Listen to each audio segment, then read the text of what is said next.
Hello and welcome to My Mom's Basement and a very special episode 400 edition of My Mom's Basement. It's Robbie Fox and Clem, as always, here to break down the Superman trailer, Creature Commandos, and Skeleton Crew. It's a packed episode right before Christmas. Hopefully everyone's starting to get off, enjoying the holidays with their friends and family. But as I mentioned, Clem, if you're listening to this on the podcast feed, it's episode 400, even though it's like the 450th episode of the show. Maybe a little bit of fudging of the numbers along the way, a couple 0.5s added to some shows. I'm sure, I don't think we have any sickos on this show, like maybe a part of my take super fan that would like count every YouTube and podcast upload. And Who be knows? Well, we might. Don't put it past the basement boys and girls. Don't you do it, guys. Don't you do it. I want you guys to spend your time doing better stuff than that. But yeah, it's great to be here. And shout out to all of them who have made this possible. Yes. Dave Portnoy, and let's be honest, Dana White. Those are the forefathers of our show. The host, the listeners, the guy who owns the company, and the guy who gives us like 20 million views every year whenever he joins. Yes, exactly. Apologies for the day delay we have here. I'll be honest. We had the Barstool Christmas party. Got away from me a little bit. I was a little bit hungover. I was feeling a little groggy. I'm not used to that, Clem. I'm not used to the hungover sensation. I've been hungover maybe twice in my life. I thought I was going to die yesterday. Our boy, Robbie Fox, to all the listeners, to all the people watching, most importantly on YouTube, are watching a young man grow up right in front of their eyes. Our boy, Bob Fox, was overserved.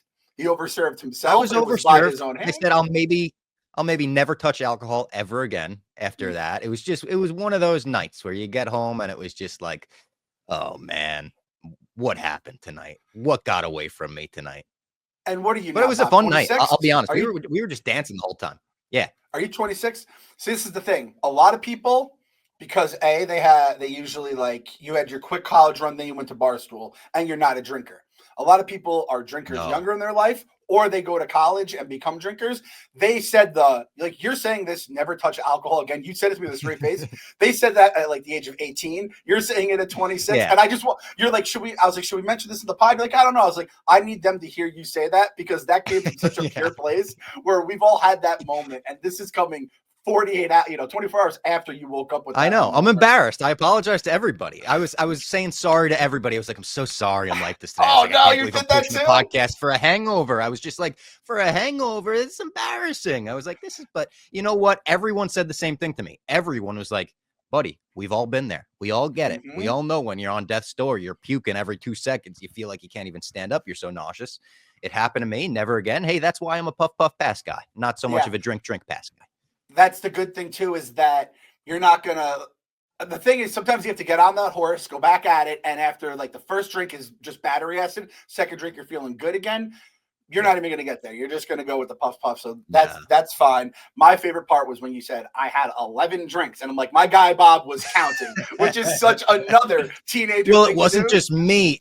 It was everyone around me was counting because they couldn't believe I was drinking that much. Like, I was just like, you know what? The holiday party, I'm not going to get crazy. I knew I wasn't going to get like blackout drunk, but I was like, I'm going to get drunk with my friends. This is going to be a fun time, year-end party. I can't remember the last time I was like drunk. So I was like, all right, fuck it. And I just kept getting drinks passed to me, and everyone, Tommy and Glennie, were like, oh my God, he's going for the dozen. So it was, you could say bad influences. You could say good influences. At the end of the day, it was a fun night. It was a great night, and never again. Fair enough. And like you said, shout out to Lady Fox for taking care of me when I got home as well. Oh man, that's tough. I barreled in. She did not know the storm that was coming through those doors because you've never seen the person you are. She sure as hell hasn't seen that person you become. She's never seen me, like that. No. You thought a Mai Tai was called a Mahi Mahi. That is your alcohol knowledge. If people know on this podcast know that. So my guy Bob so Fox I came home real drunk. Barreling in. Oh. And there she like I like barreled in and I was just like, I need to take a shower. And like went in the shower immediately, just went right to bed. And yeah, it is what it is. Again, I'm sorry for the day delay. I hope you got some joy out of picturing me all friggin' next to Meek Phil singing Hot to Go. Because that was that's a great night. The third, what is it? The third man? The third man has arrived. Yeah. That was Bob Fox. The third man. Yeah. Just out of frame. I personally love the thought of that. That's incredible. And hey, Bob, We're happy to have you. We love you. And again, the thought of that is just going to power me throughout this holiday season. And nobody has to worry about another hangover delay ever again, because as I said, never again. It'll never happen ever again. I'll never touch it. Probably never will. This might be the first time. And honestly, may never. Yeah. I'm way okay with the weed. That no hangover the next morning. I was just like, I don't know how people do this. It is the holiday edition in a way. We're gonna have an episode next week, but we're leading up to the holidays, and Barstool just put out our Secret Santa video from New York, and I kind of wanted to show off my gift, Clem. You already know what it is. But Secret Santa, it's a beautiful thing. It's a very wholesome thing that we do now at Barstool. It's a good tradition we're forming here. There's no winners. There's no losers. But I won this year. Roan was the guy who got me in Secret Santa. And I think there was like a $50 limit on it this year. And I think he went way beyond that. I got my first ever Hot Toys. Not only is it Queel. Look at the detail on that, Clem. It's Nick Nolte's face right there. Not only is it Queel, I have spoken, right? Legendary guy, R.I.P. my dog Queel. That was like the meme before all the other memes came out of Mando. That was our first Mando meme. Everyone forgets that now because R.I.P. Clem, look at the size of the blurg he comes on. Look at that thing. Look at that is life size. Oh my God. It doesn't fit on any of my shelves. Yeah, this is not nerd friendly because it's too big for shelves. It's almost too big. I think I'm going to have to bring it in and put it on my desk or something. You can make Queel ride the blurg as well. That's how it is on the box. And he comes with a bunch of accessories and stuff. I have wanted a Hot Toys forever, but it's one of those things when you're an engaged guy with a wedding coming up. Yep. It's like, I can't buy myself a $300 action figure to put on the shelf. But when Roan does it for you, it's the best. It's just a cheat code. It's almost like going to Disney with Dave. He got Carolina Gold Mike the year before, everyone remembers. So he did. He's great now gift becoming giver. That guy you want to get Roan in Secret Santa. Well, Roan is like the Grinch. Go ahead. Roan's like the Grinch. He's trying to make up for all his naughtiness by one good night of gift giving. So I respect that hustle. Yeah. And he said he knows nothing about Star Wars. He's never seen a Star Wars. I think he's seen maybe a movie, but he's certainly never seen The Mandalorian. He went into a comic book shop in New York, looked at all of the figures behind the glass, and said, I want the most fucked up looking one. He said everyone else is just standing there in armor with a gun or in a robe with a lightsaber. He's like, everyone's standing there. He's like, this guy's got a big sperm monster. That's what he said about the blurg. He's like, give me the guy with the sperm monster. That I was little dinosaur sperm. He's like a piranha, but I guess sperm. Like it's the tail. The tail definitely screams sperm. Yeah. But shout out Roan and watch that video. Barstool, New York. There's some fun stuff. I got Dana beers. I got him to break his 17-day sobriety streak by giving him a wrapped beer. Great stuff, you know. I was the bad influence. They got me back for that. You're going to be the reason that his wedding diet goes to shit because once he starts drinking, he starts eating. And well, no, Clem. No, because I also got him nutrition for dummies. That's true. Between that and Francis explaining how carbs work, he might have a chance. Yeah.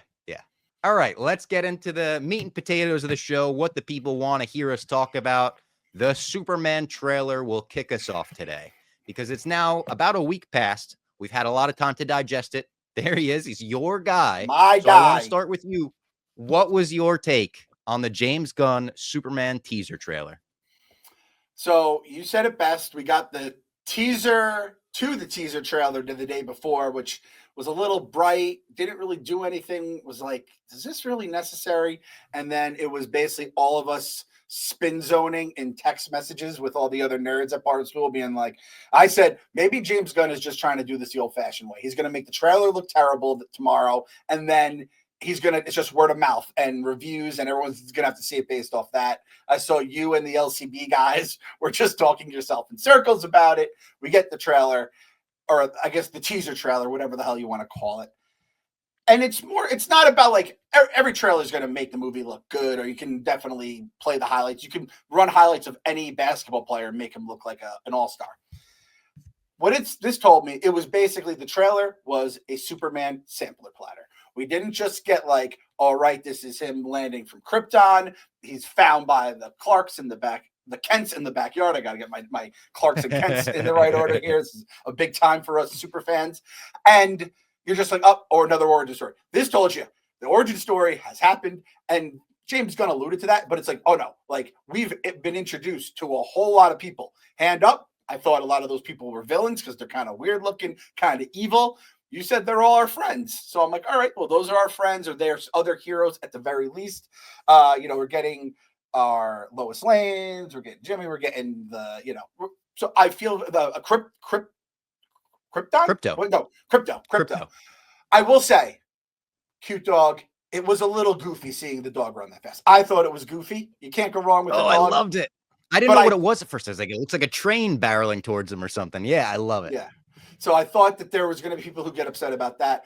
I'm not going to get too high or low on everything. This is James Gunn gets to prove himself. Completely blank slate until the opening shots are there in the theater. But this one just kind of told me, hey, we're jumping in 2 feet into the pool. We're not walking into the pool. Yeah. And then you get to like your balls. You're like, oh, it's a little cold. And you have to get, oh no, we're going pencil. We're doing the pencil into the pool, and we're going all the way to the floor and then bouncing back up. And we're going to be like, we're in Superland by the time the end of the credits roll. And hopefully we get a, post-credit scene or two.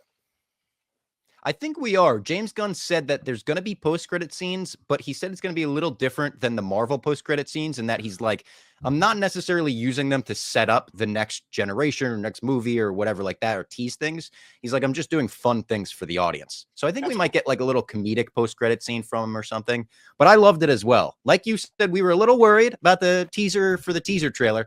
The color grading or something, and I'm not an expert on movie color grading, but it looked color grading a little weird. Yeah, it looked like a CW Man on the Street style interview. It's a bunch of shots of people looking up, and that was part of our justification. We're like, maybe it's just for a look-up marketing campaign, and they don't have any shots from the movie in there or anything. But we didn't get any of those shots in the teaser trailer. The shots in the teaser trailer did look better. There are still clearly like creative choices they're making with the color and the brightness of the movie, specifically like that shot of him as Clark Kent, like fumbling through the street. People said it looked like a shot from Pursuit of Happiness. It's like that one, you could tell it's a style choice, and I'm okay with it. And I think my prediction is that it will be toned down a little bit before the movie comes out, because people are a little opposed to it. And I feel like they make those trailer corrections pretty often, but everything we got from the sampler platter, you said, from the kaiju attacking Metropolis, from Superman shielding that little girl, and that shot is incredible. That's like an instantly iconic shot.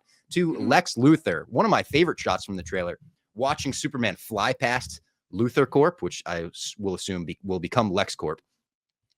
And he just turns around and he's so fucking angry. And there's like a scene like that in Superman for All Seasons where it's just like he watches Superman whiz past his tower, and he's just so angry that he's basically like, he feels like he's the same guy. He's like, I'm the smartest man on earth. I have all of the money in the world. I should be the most powerful guy in the world. But Superman's got this power that you can't beat. So it's like he hates Superman for the world loving him. Like you said, we're in the middle of the action. He knows Lois. He works at the Daily Planet already. We don't have to redo any origin story stuff. Pa Kent looks like a Midwest dad if I've ever seen one. He doesn't look like fucking, Hollywood Pa Kent. He looks like a real Midwest dad. It looks like a real Midwest farm, the Kent farm. I really liked the look of that. Obviously, I love Crypto the super dog so much. I wonder if they're going to do the Crypto origin story, if they're going to tell us, because I like the Crypto origin story. It's basically on Krypton when the planet's about to explode and they're putting babies in fucking rocket ships and sending them to Earth. They needed a test subject, so they sent the dog to Earth first. And then Superman landed, and he had the dog already from Krypton, and he walks the dog on the moon and shit. He's such a great character. If you like dogs, and if you like the way James Gunn handles animals, which I said I always have, from even before Guardians 3, from the first Guardians to Cosmo the dog and the holiday special. I loved all of that.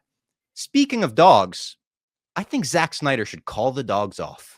And I know we've been kind of angry about Zack Snyder, mostly because of his fans. It's more the Snyder fan base that gets so angry about this stuff. Like, there are Snyder fans just trying to pull this down at every turn. They're comparing Cavill shots to this shot. Oh my God, he doesn't look as good as Superman. It would mean the world if Zack Snyder would come out and say, hey, congrats, James Gunn. I think the trailer looks great. Because then it's like, what is his fans supposed to say? They're supposed to disagree with their fucking one true God, Zack Snyder. It's just weird that he hasn't, in my opinion, because James Gunn keeps coming at it every turn and being like, I loved what Zack Snyder did. He's definitely an inspiration for me. It's just like, he pisses me off. It's There's just a virus in that world, and I don't know if there's two ways. Yeah, the two ways that can get rid of it is either A, just keep making awesome movies to the point where the critics will just be like, there's just no point in fighting this fight anymore. At some point, you just have to lay down the sword. Or B, he comes out and is just like, yeah, these are great.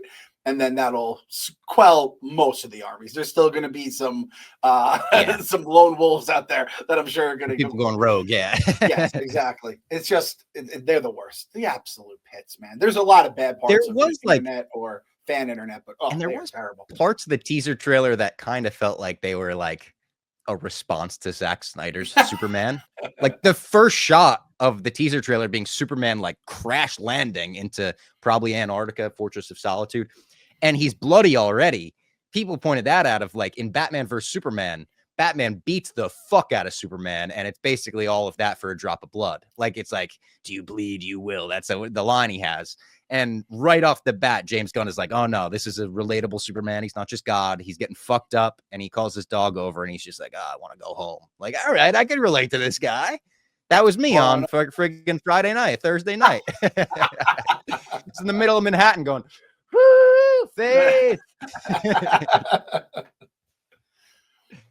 I think overall, loved the trailer though. Like you said, we got some other heroes that people thought were villains. I think at least for the time being, they're going to be the Justice Society, Mr. Terrific, the Guy Gardner Green Lantern, which looks ridiculous, that Nathan Fillion wig he's wearing. But he's kind of like a douchey Green Lantern. He's like a lovable douche. And I believe the ring is supposed to go to him, but then it chooses Hal Jordan, who we know is one of the main Green Lanterns, him and Jon Stewart, the ones that I grew up with at least. Mr. Terrific, like the smartest man on earth. Really cool mask on him, the T-mask, the way they made that look. I love the look of that. And Hawk Girl, who's a member of the Justice League in the cartoon that I also grew up with. So I'm excited to see her. I'm excited to see the giant kaiju fight. People were joking about that as well. Like Gotham deals with all these insane, murderous villains. And then Metropolis is kind of boring, but every now and then a monster will show up, like a 40-foot monster. And Superman's got to figure that out. So I like all of that. Overall, I would say it set aside all of the worries that the teaser had for me and just made me more hyped for this movie. I have all my faith in this movie. I have all my faith in James Gunn. Trust the gun. Trust the Superman. I'm all for it. Look up July 25th. Trust the gun. Light is on right now in the basement, and it's getting some runway too. I mean, based on, I'm sure we'll have to talk about with Creature Commandos and all the other stuff in his past, to the point where I said it on the rundown. I planted my flag, Bob. In this time of takes, I am saying it right now. December 21st, 2024, 2025 will be known as the launch of the next golden age of comic book movies for both. This is starting the Monday Night Wars. This is when DC has their foundational hit with Superman, which will change everything because you get Superman back in the mix again, and he's not just kind of underwhelming, or you have these super fans on one side that love it and everyone else hates it, followed by the Batman and all the success with the Penguin they get to then ride for another year and all the other projects coming. Then in the MCU, you have Fantastic Four, the first family of Marvel. It's crazy the MCU made it as far as they did without the Fantastic Four. It's going to be a sick movie, going to grow that entire cosmic world. It's going to be huge in Secret Wars. It's going to be huge in the multiverse. Them and the X-Men are going to then get the MCU, please, God, back to where we were, where we thought it was going to go post-Endgame at the very least. So please, God. So 2025, the year of the rebirth of the comic book movie. A lot of angry old men. Martin Scorsese be puking his guts out and, leaking in his pens. James Cameron's going to be trying to put another $2 billion into Avatar 7, where it's going to be, a Windland or something. Who gives a fuck? This is the time, Bob. This is our time. The basement. Rise in the basement. That's our hashtag for this. Rise of the Basement. The Rise of the Basement. Oh, that's good. I like that. Episode 400, Rise of the Basement. Yes. That's good. Good stuff. Someone make a poster for that, please. There we go. Make an episode 400 poster, The Rise of the Basement. I like that. I didn't even have this. Me and you as like the Star Wars guys, and we got like Jose in there. I think Tommy Smokes like emerging from the bottom. We get the Tommy Smokes episode that was teased on the rundown. Yes. Also, I didn't even have this on the news slate before we started, but it's worth mentioning. Apparently, James Gunn has approved a Mike Flanagan written and directed Clayface movie. It's going into development at DC, which he also clarified. He's like, when movies go into development at DC, I don't want you to think they're getting made. He's like, I want to be very clear until they like go into production. Like they're just still in development. And he's like, I'm okay with confirming that these things are in development, but don't like put all your faith in, oh, this is definitely happening, which a lot of people were like, what does that mean? Are there things on the slate that maybe aren't going to happen now? Who knows? But the Clayface movie from Flanagan is an interesting move. I really like Mike Flanagan. He makes a lot of horror series for Netflix. He did Dr. Sleep, the sequel to The Shining. He's a great writer, really good monologue writer. He had apparently a great script that really impressed James Gunn to the point where he's like, I never thought I would want to make a Clayface movie, but we're doing it. It's a little weird that it comes out a month before the Batman 2. I think something has to change there because I feel like the Clayface movie should maybe introduce the DCU Batman. I said it would be cool to introduce him at the end of this thing, and he shows up like Vader at the end of Rogue One, and it's like, oh, fuck, Batman's here, and it gives you that big feel. But you can't do that a month before the Batman Part 2. So I don't know. Yeah. I'm excited for it because I like the people involved. I like Clayface. I also don't know, like, Alan Tudyk, who does the voice of Dr. Phosphorus in Creature Commandos, is allegedly supposed to do the voice of Clayface in that show as well, because I think he does the voice of Clayface in Harley Quinn. If that's the case, is he playing Clayface in live action? Because that's also what James Gunn kind of teased that the voices would do. I don't know. I think the biggest thing to take away from this, at least for someone like me, and I learned this recently, the D word, development, that just means they're saying, let's think about doing this. Not like we're going to do this. Yeah. Let's just talk about it. And we're going to have discussions. They said the Game of Thrones movie is in development. And then there's no script, no story, no cast, no director, no nothing. It's just literally a bunch of suits in a room. Probably said to someone with some creative talent, hey, let's think about doing a Game of Thrones movie. And then, they probably use a lot of corporate words like runway and, box and all the nonsense. And then they're going to circle back. And then maybe one day they'll get some actual pen to paper and get some stuff done. So DC is going to be a big one with this. This is the Kathleen Kennedy, right? This is in development. That's in development. And then none of it comes out. I think I've learned, that was my big lesson of 2024, what the words in development mean. So everyone just pump the brakes with the in development stuff. Temper your expectations. Whereas Marvel, like if they said something was in development, it almost always got made, back in the day. Not, now it's just been a shit show. But back in the day, it was like that. I think it's going a lot more. If it's on the timeline, they announce, Yeah, and I think the way that just the finances work too, I think they realize we can't just keep making everything, throw it against the wall and see what sticks because there's just been too many flops lately. James Gunn said everything's riding on Superman. He's like, we're not just gonna keep making movies if Superman is a failure. It's like if Superman bombs, DC just might that might be the James Gunn DC universe. We got it. That was it. It was like, man, that was crazy. Remember that? Remember James Gunn? Yeah. We thought he was going to be the guy, and we had the whole sign in the basement. It was on. It said, trust the gun. I kind of love that, though. Like, let's be honest. That's huge because you have to hit Superman. That's what we were saying as soon as he was announced. And once he announced Superman was number one. And I will say, as someone that has never, I didn't live in the world. Believe it or not, I'm too young to even have been alive for the first Christopher Reeve movie. I feel like it would just feel right if Superman is a big franchise in the movies once again. It would be so fucking awesome. I just think it would be good for the movies. I think it would be good, obviously, for comic book movies. Jeff D. Lowe, the theaters, the theaters are going to take a boost, a big boost if the Superman can get there. My guy, Clark Kent, saving the day yet again. So I'm hoping to God it happens. And hey, if it doesn't, I guess we trust the gun with TV shows and I don't know what else they would do. Peacemaker. And, yeah, true. I mean, they're going to have us supporting this movie like it's a mom and pop shop again, like we did for Avengers Endgame, trying to, destroy the camera. And we basically are going to be rallying people like, go see it again. Go see it a third time. We got to make sure James Gunn's DCU survives. Buy tickets. Don't even go to watch it, though. Just stay home. It'll be okay. It still counts for the box office. If you're in line, stay in line. Before we get into Skeleton Crew and Creature Commandos, let's tell everyone about Celebrity Mint. one of our favorite sponsors, Celebrity Mint is leaving their mark on the collectibles industry, merging the worlds of sports memorabilia and precious metals. Founded in 2023, this innovative brand is redefining traditional collectibles by introducing the first legal tender trading coins featuring iconic moments from the world's biggest names in sports and pop culture. They've got Mike Tyson, Jake Paul, Pete Rose, Ric Flair. Woo!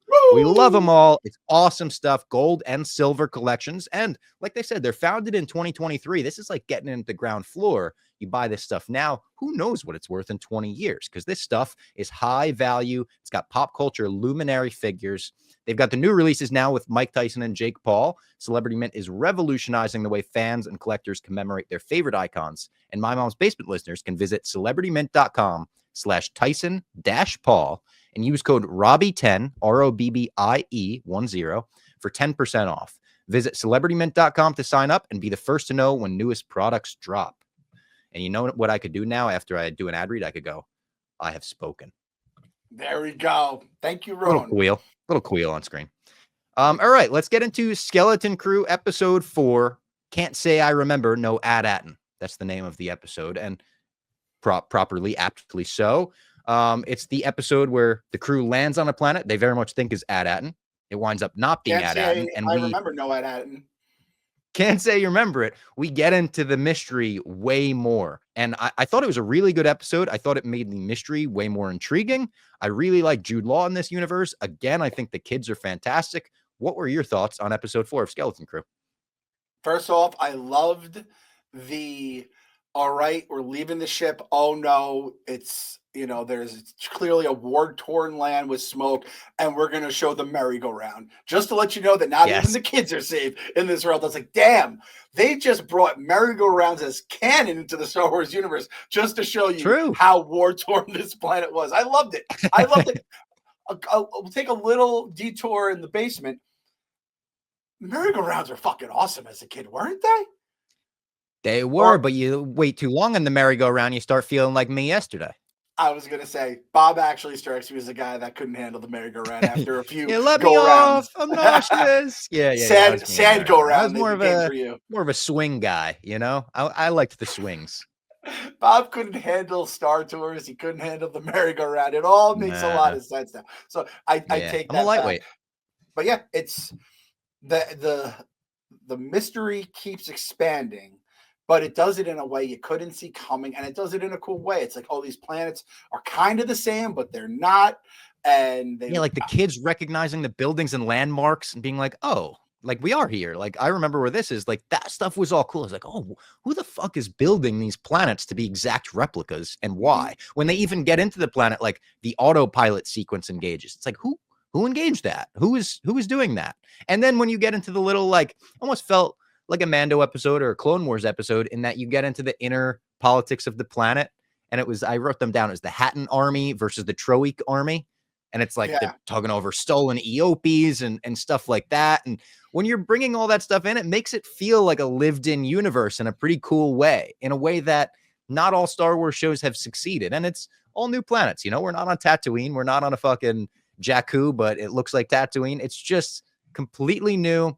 Haven't seen a vibe like this before, the war-torn vibe. The SM-33 and Jod stuff was good, too. When Jod gets off the ship and they immediately, the Hatton, put their guns on him, they draw their guns, and he's like, just kill me. He really cracks me up in that stuff. Our guy Neil, good episode for him. Big episode. He got a kiss on the cheek. Kind of a Sandlot moment, it felt like, when, Wendy Peppercorn gives him the little, oh, look.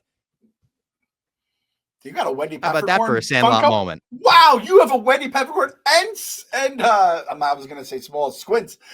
I can't. Squints. I'm amazed. Well, I say it's kind of like me and Lady Fox. Kind of looks like us.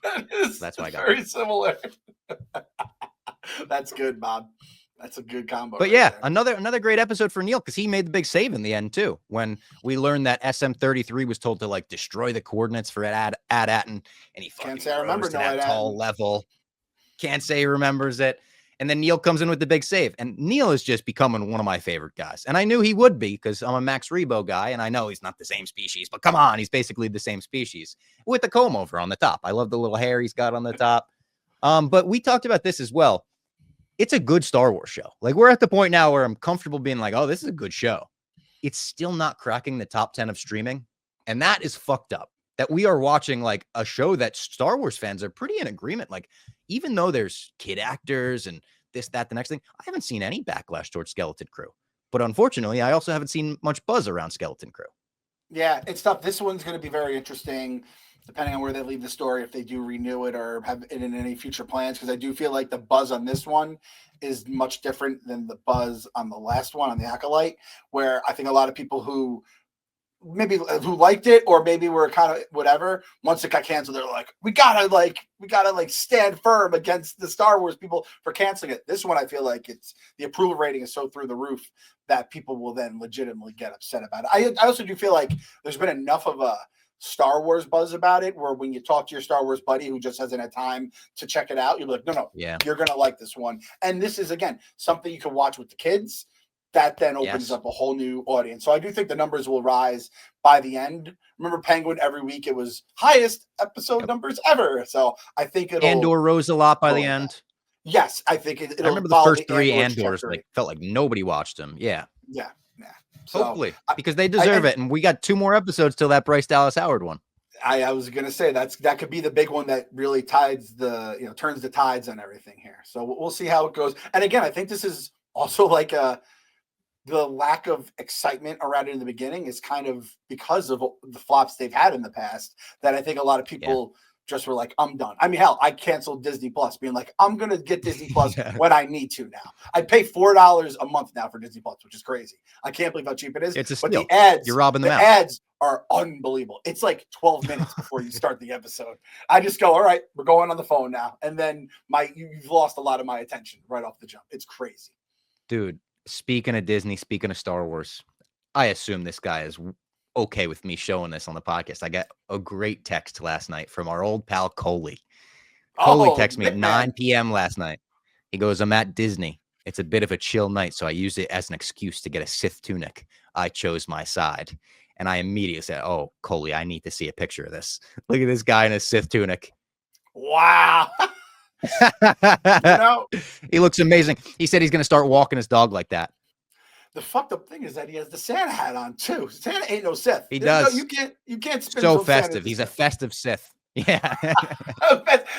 that hopefully we get some festive Sith guys in canon in the next few years. That could be a band name.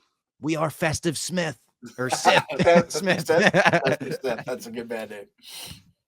All right, now let's get into Creature Commandos.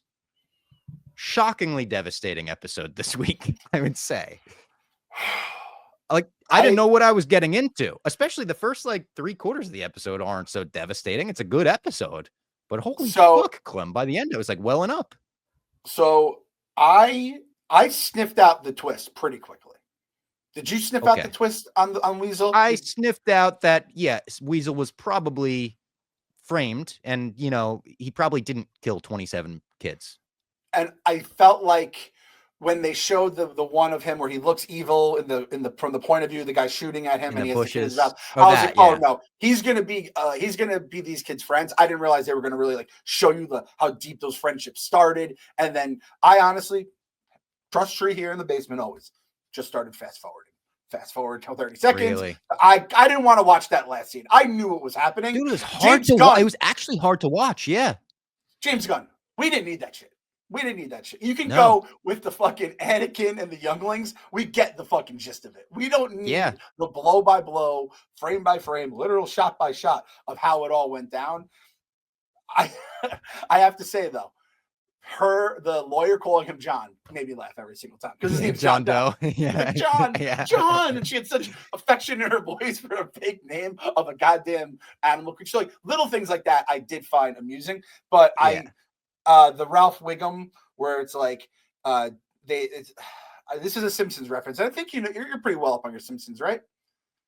There's the one where it's they have the panel of kids and it's do you like it or not like it? And they either turn it to the green light or the red light. And Ralph at the end, he just keeps going, no, no, no. And he's crying because the advertising guy was yelling at them. That was me during that last scene. Just no, no, no. I don't even know if any plot advancement happened during those I mean, it was like 5 minutes of pure carnage. Dude, it was. I don't care. It was.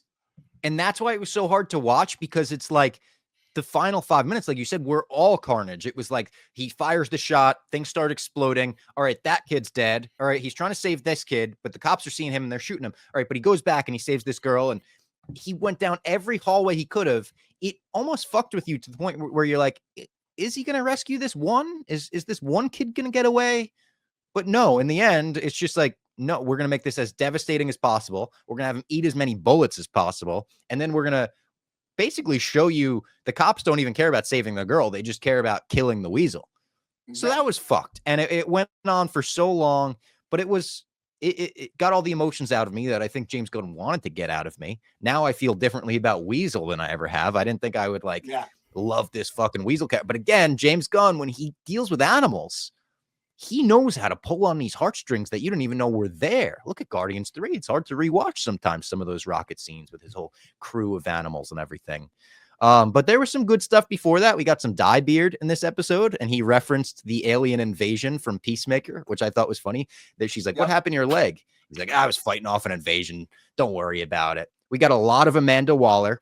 Cersei showed Amanda Waller the future, this like alternate, heroes dead. It looked like David Cornsweat's Superman dead. It may not be alternate, maybe the real thing. Yeah, true. Had Batman in there, Peacemaker's in there, Starfire, a bunch of these heroes that we've seen. And someone asked James Gunn, they said, does that mean like the outfits we see, are those the DCU outfits? Is that what like DCU Batman's going to look like?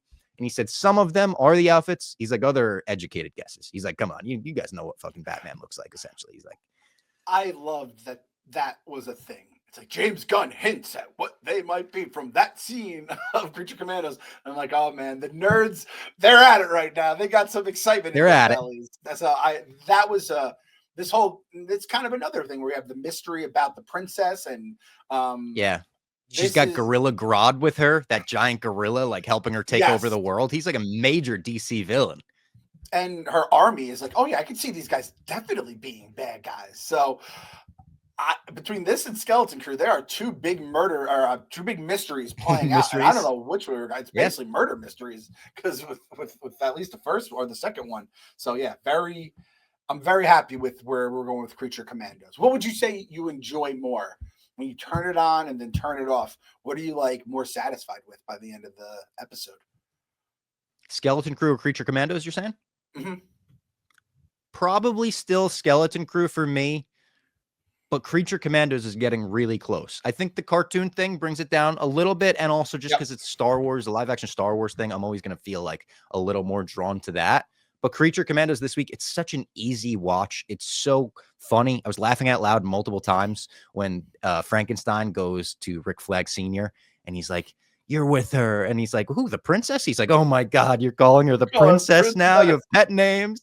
And then when they eventually like become best friends by the end, he's like, best friends? Like everything about that I thought was really funny. I thought it was funny stuff with Diebeard at the beginning. I thought all that stuff was good.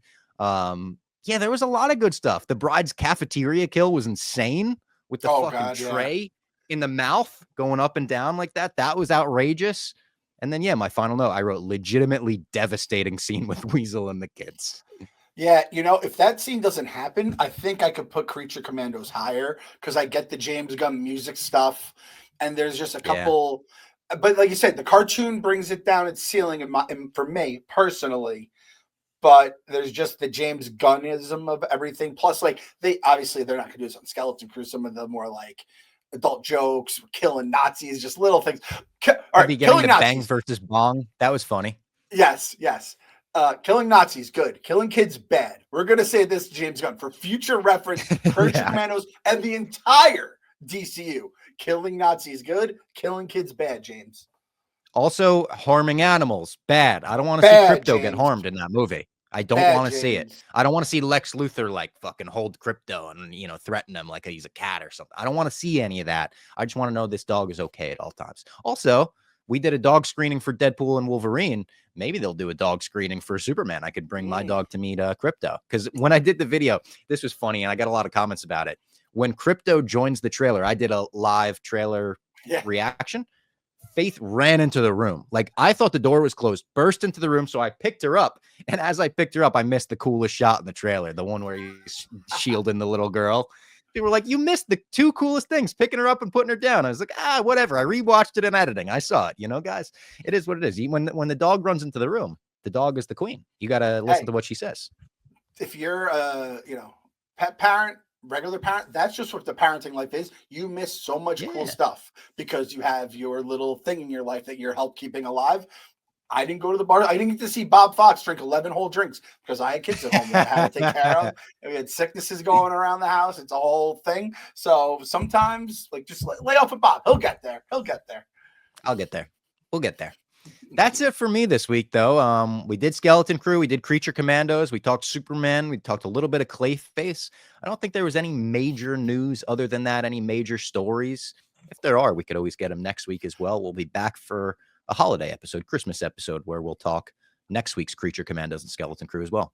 I guess we could give 3 takes on this week's Surviving Barstool, because that was something we. Oh, that's right. Of course, we break down Surviving. I almost forgot.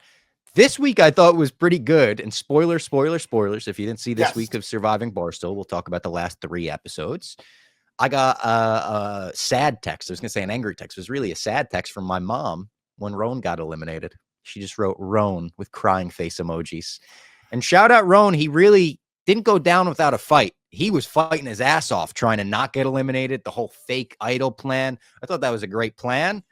But in the end, it didn't work out for him. And his team was probably right in calling him the biggest threat. I think if Roan makes it to the end, like, he's such a likable guy. He's got so many friends. So they did what they had to do, but sad to see a friend go. Francis went this week as well. Another friend, Ryan Whitney, someone that was on my tribe to start with. And oh my God, that elimination was so funny.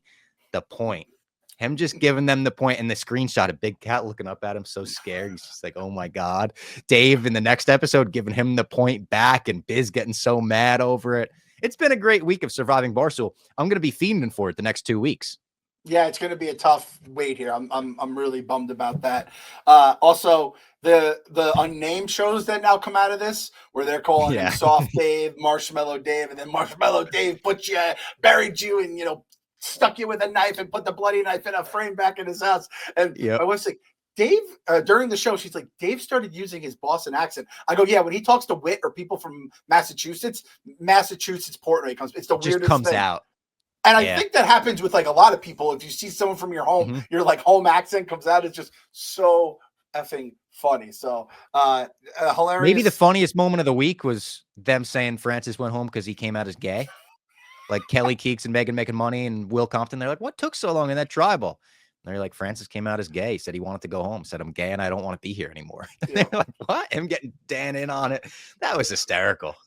That's how you know they're good. Because when you have a buddy, I have buddies like this too. It's like, right? He's good, right? And then Dan just picks it right up, takes the ball, keeps bouncing it. He kept it going, and and it just seamless. And Francis is like, this is the funniest thing I've seen all week. Our boy Francis, I'm sure he was going through it, rewatching it all, then getting, I'm sure, a billion different, tweets, DMs, texts. You should have done this. You should have played the idol. Yeah. Everyone was telling him. It must have been Rhea's throwing, like, if it's not a perfect game, it is a no-hitter right now. She is just absolutely dealing. Cold-blooded. When she said, don't waste it right beforehand, the way she don't waste it. I was just like, that was like a hitman.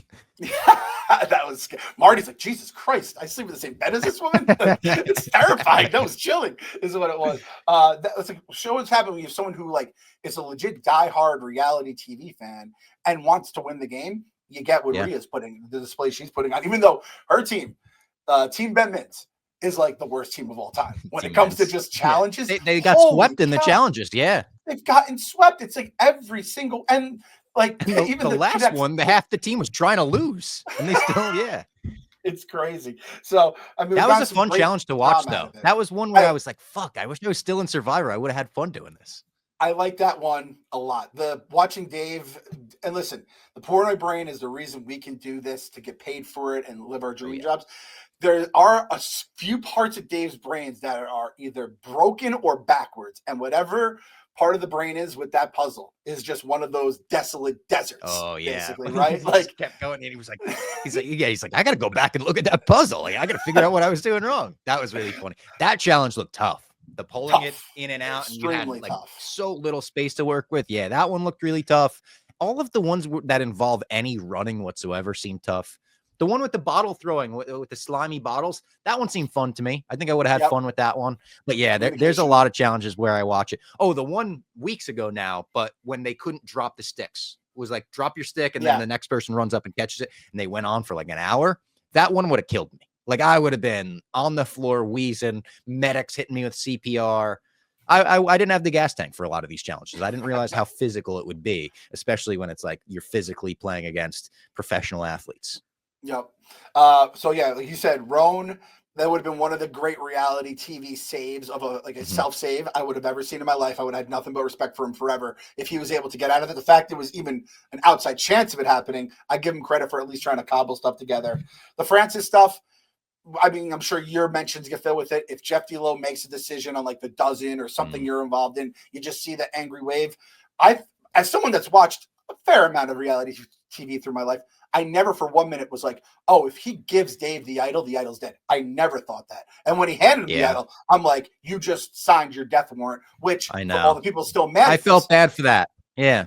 Breaking news. Dan already had voted for Francis in the second vote, and Rhea was voting for him no matter what, because you have to get him out of the game. So he was cooked no matter what. Dave having an idol, if you're mad at that, you can be mad at that. I don't know what to tell you, but Dave won that battle of the wits. So it's like Dave deserves that in my mind. So that kind of stuff I thought was a little overblown by all the haters, whatever. And I felt bad for Jeff and Francis in that moment. I was just like, clearly it was a miscommunication, and that happens. And I know it's a shame because it's a miscommunication playing for $250,000, but it wasn't a malicious, I'm going to fuck Francis over in this moment from Jeff D'Lo. Like, clearly there was just a miscommunication there. And I think if Jeff had kept being like, now, if you give it to him here, it's alive still. You can't be that heavy-handed as a host. Then you're meddling. Yeah, you're just asking questions. It's like 20 questions. You can't really expand on other than what you're asked. And I think anything else would have been personally a little more. And then, I mean, we say it every week, but like, I need footage of the house where everyone's eliminated from. More of the house. Mintz by himself. Need a day of that. I need Clemmer and Mintz and the fucking conversations. Then we're adding Whitney to the mix. And now Francis, which I'm like, I don't even know how Francis would react to the house. And then I saw, I think it was on Kirk tweeted a clip that he was like ready to kill Clemmer because Clemmer was just talking nonstop about the game until Francis exploded on him. So there was that. And he also walked in on Mincy, doing some stuff. Yeah. Not great. Bad couple days for Francis. Bad couple days for Francis. Gets eliminated, walks in on that. Yeah. No surviving. it's tough. No Survivor for 2 weeks, but it'll be back, and I'm sure it'll be as crazy as ever. The little like trailer they put out for the future of the season looked awesome. The cliffhanger of Kirk getting the idol was awesome. The way they edited that with like dramatic music and just going, let's fucking go. And then it cuts off to black. Like, shout out to the editors and stuff. They've been crushing it. That felt like Thanos getting the gauntlet, right? Like that was the oh wow, he has some big stuff coming. Like, oh no, he's got it now. Yeah. Yeah. So that was episode 400, Rise of the Basement. I hope everyone enjoyed it. Again, thank you to not only the listeners, but Dave Portnoy and everyone in the basement, everyone who has joined us in the basement, everyone who will join us in the basement, little future basement boys and girls. I even thank the people who haven't listened yet, who will listen in 50 episodes. We will see you next week. Merry Christmas, happy holidays, happy Life Day. We'll talk to you next week.